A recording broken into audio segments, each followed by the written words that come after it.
পাদে পাদুন্তি পাদে বড় শান্তি, পাদ নাই যার পোড়া কপাল হইল তার।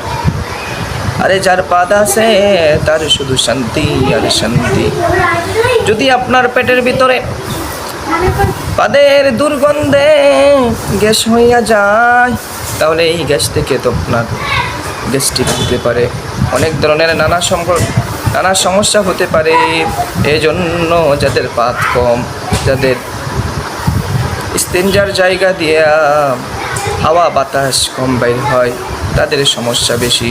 আর যাদের হাওয়া বেশি বাইরে হয় তাদের পেট সবসময় ফাঁকা থাকে, পেট সবসময় পরিষ্কার থাকে। এজন্য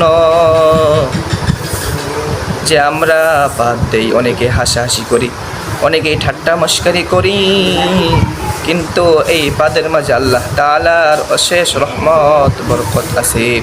যদি আমরা এক সপ্তাহের ভিতরে কোনো পাদ না দিতাম, তাহলে আমাদের পেটের ভিতরে অনেক দুর্গন্ধ সৃষ্টি হতো।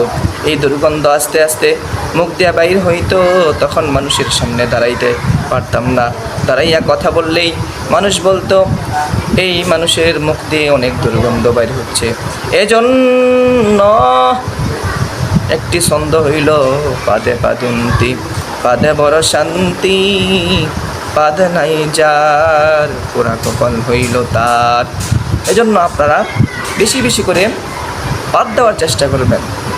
যদি পাদ আসে তাহলে চেপে কষ্ট করে রাখার দরকার নেই, সাথে সাথে দিয়ে ফেলবেন। এই জন্য আপনারই মঙ্গল।